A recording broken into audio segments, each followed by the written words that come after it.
Saya bersama dengan Bunda Eli kali ini mau ngobrol tentang Dek Sima. Oke, jadi ceritanya itu ini Dedek Sima dan ini Mbak Eli ibunya ya. Jadi Dedek Sima itu dulu lahirnya tidak genap 9 bulan atau berarti 33 minggu ya. 33 minggu. Nah, kalau nggak genap 8 bulan biasanya kan disebut sebagai bayi prematur. Waktu itu sih kalau aku ingat gitu, dia emang kecil banget gitu. Dan di awal-awal lahir aku lihat wajah-wajah penuh khawatir baik di Mbak Eli sendiri atau di neneknya Mbah Udah. Mbak Udah kalau saya panggil itu khawatir banget bagaimana caranya supaya adik ini bisa melewati masa-masa prematur itu gitu. Nah, aku pengen tahu lebih dulu ceritanya dulu kenapa kok Sima itu bisa lahir prematur gitu Mbak Eli. Itu pas bapak saya tuh meninggal. Nah, saya tuh kaget, stres itu. Selama 7 hari itu kan nangis terus kan sama ibu. Nah, terus kontraksi. Pas 7 harinya itu saya tuh pecah ketuban. Oh gitu. Iya, bukan pecah sih. Lebih ke ngerembes, bukan yang banyak gitu. Itu waktu itu kehamilan usia berapa itu? Mau 33 minggu. Mau 33 minggu. Iya. Mau 33 minggu itu berarti berapa sih? 8 bulan. 8 bulan. Oh gitu ya. Terus kan sakit itu kayak nih orang Jawa itu gandol gitu Mbak. Ininya perutnya. Tak pikir kan mungkin aku jarang gerak gitu, tak buat jalan-jalan. Pas kembalinya itu tiba-tiba ada bercak darah. Terus kan banyak orang rewang gitu di dapur. Tak kasih lihat, loh ini kenapa? Langsung semua orang itu kaget, loh itu mau lahiran Elsa bilangnya gitu kan Mbak. Terus tapi nggak ngerasa apa-apa, nggak merasa mau brojol gitu nggak? Oh tapi sebelumnya 1 hari sebelumnya tuh sudah ngerasa sakit banget gitu Mbak, kayak di bawah itu tadi ya. Terus ya udah, terus akhirnya ke bidan, tapi ke bidan itu cuma diperiksa, nggak dilihat pembukaannya. Jadi ya udah tenang aja Mbak di rumah. Itu terus kok tambah sakit, terus aku WA saudara yang bidan itu, katanya El kamu buat istirahat, gak boleh ngapa-ngapain gitu kan. Terus kok makin sakit sorenya itu, akhirnya panggilkan bidan, terus dilihat ternyata sudah pembukaan 1 gitu. Terus kata bidannya, Mbak sampean hari ini juga tuh udah mau lahiran ini gitu. Langsung harus ini ya, berarti harus ke rumah sakit ya. Iya, soalnya kan prematur. Terus saya masih nyantai, masa iya sih gitu. Terus sama sama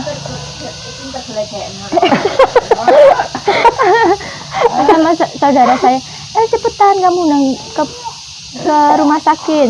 Soalnya kan itu ketubannya sudah keluar, kan takutnya nanti kena infeksi. Kan nanti kalau terpaksa dilahirkan, dia udah dapat suntikan pematang paru gitu. Habis maghrib langsung ke rumah sakit. Waktu itu kemana? Ke rumah sakit pelengkap. Rumah sakit pelengkap. Iya. Biasanya kan kalau mau lahir sebelum waktunya, terkadang kan ada yang dikasih penguat kandungan biar kayak ditahan gitu. Waktu itu nggak seperti itu? Iya sudah Kak. Jadi itu hampir sehari pembukaan tuh nggak nambah-nambah terus gitu. Langsung gimana dok? Oh iya, jadi kalau nggak ada pembukaan lagi, besok sampean di USG langsung boleh pulang gitu. Dan ternyata kan itu obatnya lewat selang ya Kak ya. Terus selangnya itu macet. Ya udah, jadi nambah pembukaannya. Gara-gara selangnya macet. Selangnya macet. Oh gitu. Akhirnya pembukaan nambah terus sampai akhirnya pada hari itu Dedek Sima memang harus dilahirkan ya. Iya. Tapi pas udah pembukaan 10 itu dia masih belum mau ke bawah. Nah, akhirnya terpaksa disuntik perangsang itu 2 kali. Iya. Oh iya. Soalnya sudah lebih dari 24 jam. Itu waktu itu secara sesar ya? Normal. Normal. Alhamdulillah iya. Normal. Jadi lahirnya normal. Waktu itu apa yang Mbak Eli rasakan? Karena pasti kan nggak menduga ya pada saat itu dia hamil, padahal HPL-nya masih kurang berapa hari. Sebulan kan berarti ya? 7 minggu. Oh 7 minggu, lumayan berarti 1 bulan Normalnya kan lebih. biasanya kadang 40 minggu kan Kak. Oh iya, dan itu baru 33 waktu itu. Iya. Waktu pas di USG juga 2 minggu sebelum lahiran itu USG dan bobotnya masih 1,6. Mbak ini sampean kalau apa belum pembukaan lengkap itu ini bisa lahir loh bayinya, soalnya ini kecil. Kok alhamdulillahnya pas keluar itu sudah 2 kilo. Tapi itu masih kategori kecil ya? Ya, soalnya di bawah 2,5 itu termasuk kecil. Iya. Iya. Apa Mbak El yang waktu itu sampean rasakan gitu? Perasaan sampean gimana? Enggak karu-karuan Kak. Ayahnya di bawah enggak berhenti berdoa itu. Dan nggak menyangka kan kalau waktu itu brojol gitu ya? Iya. Kalau di apa? Mungkin apa faktor utamanya itu apa, karena memang waktu itu karena kematian ayah itu? Oh iya, jadi kata bidannya itu kan. Berarti kakeknya Sima ya? Iya, sebelum pas masuk rumah sakit itu, mbaknya kenapa kok bisa kayak gini? Saya ceritain kalau begini. Oh ini sampean stres Mbak, terus kecapean gitu. Emang nggak boleh ya kayak gitu situasinya? Oh gitu. Dan kita yang di rumah dulu memang juga ngerasa gitu sih, takut gitu lihat dedek bayinya, apalagi waktu itu kan itu 2 kilo ya? Iya, 2 kilo 2 on. 2 kilo 2 on. Nanti bisa kita lihatkan fotonya ya. Waktu dia dulu masih kecil banget gitu. Kalau bilang mungkin selengan tangan kali ya. Tapi sekarang sudah gimbul loh. Nah Mbak Eli, ketika sudah lahir waktu itu sempat harus ditaruh di inkubator gitu? Iya, itu 4 hari di rumah sakit. 4 hari aja ya. Jadi setelah lahiran itu saya besoknya boleh pulang, tapi Simanya masih di rumah sakit. Harus ditinggal. Iya. Baru diambil setelah 4 hari 4 itu. hari. Gitu. Nah, setelah itu kan apa yang disarankan oleh dokter dalam proses Sima karena bayi prematur, apa yang disarankan oleh dokter, perawatannya gimana gitu? Perawatannya ya itu Kak, di rumah itu dikasih lampu, pokoknya yang hangat-hangat gitu. Terus gak boleh dijemur dulu, pokoknya dikasih lampu lah gitu. Oh tidak boleh dijemur dulu? Nggak boleh dijemur, nggak boleh dimandiin, jadi ya dalam kamar ya di lampu. Terus kalau mandiin cuma diseko-seko. Iya. Itu sampai berapa lama kalau kayak gitu tuh? Berapa lama ya? Hampir 1 bulan. Hampir 1 bulan ya. Iya. Baru setelah 1 bulan nanti ada treatment yang lain gitu ya? Iya, baru dijemur. Soalnya waktu itu pas kontrol dia itu hampir kuning ya. Ya jadinya kata dokternya, Mbak ini harus dijemur ya biar nggak kuning, terus susunya itu yang banyak. Tapi dia emang susah Mbak, mie susunya itu susah. Dia nggak mau mie saya, soalnya asinya nggak keluar itu. Jadi waktu itu sufor ya? Iya, memang sufor. Harus ini membantu itu. Mbak El bisa cerita nggak dulu ngerawatnya gimana Sima itu ketika dari 2,2 kilo sampai kemudian mencapai normal lah. Iya, saya rasa sekarang itu 10 kilo. Sekarang 10 kilo. Iya. Anaknya gembul banget. Ceritanya gimana Mbak El? Ketika ngerawat pasca pulang dari rumah sakit itu. Ya, awalnya itu beberapa bulan itu susah gitu naikin berat badannya. Sampai waktu timbangan posyandu itu GTM dia itu di bawah garis normal. Garis merah ya. Iya. Terus ini gimana? Kan dia masih mie susu belum sampai ASI kan. Terus kata bidannya, "Itu Mbak, sufornya di ngarani Mbak, dikenteli ditambahi ya." Habis itu kan coba saya tambahin. Dan ternyata alhamdulillah setelah 3 bulan itu naik 1 kilo. Setelah 3 bulan ya? Iya, sebelumnya itu cuma naik paling banyak itu 4 on. Itu. Paling banyak 4 on, dikit sekali ya. Iya. Bener. Saya tuh ngelihat dulu itu.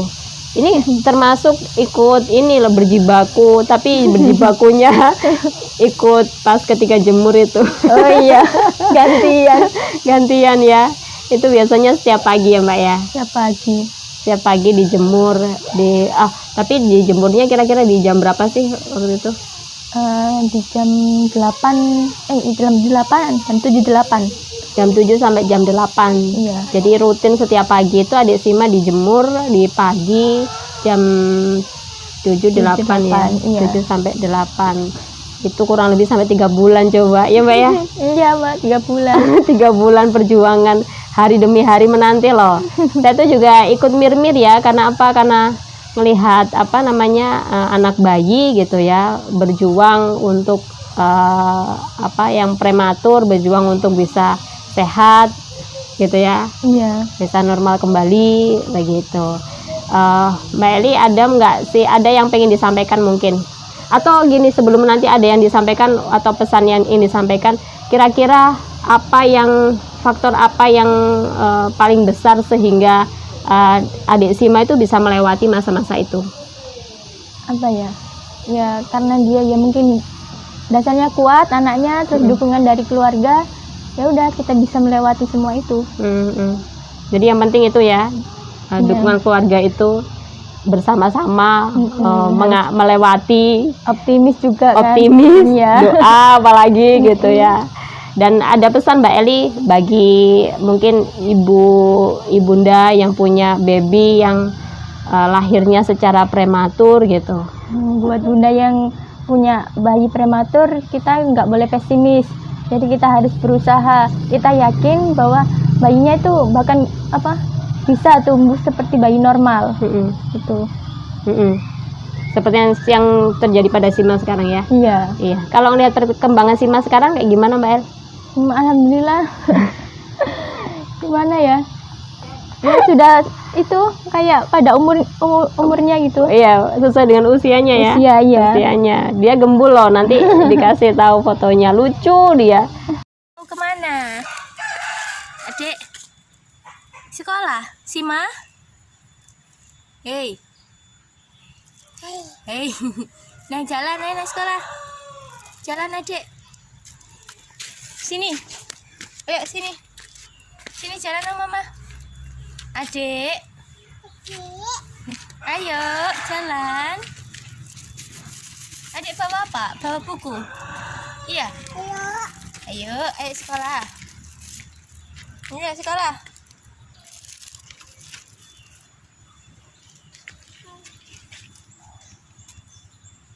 Sekolah. Jalan.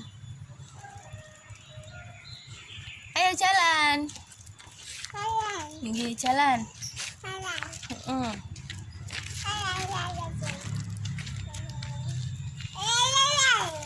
Sini. Kalau sekarang sudah mulai tahap bicara ya? Iya, banyak banget itu bicaranya, Masya Allah. Bicaranya Masya Allah. Ini geraknya juga Masya Allah. Tadinya mau diajak di sini, tapi karena geraknya aktif, sekarang ikut neneknya gitu ya. Iya. Oke, cukup sekian. Nanti kita sambung di lain kesempatan ya. Terima kasih Mbak Eli sudah berbagi. Semoga obrolan kita hari ini bisa memberikan manfaat untuk Anda yang menyimak channel YouTube Mahatma Malayati. Kita kembali di lain kesempatan. Terima kasih. Wassalamualaikum warahmatullahi wabarakatuh. Bye.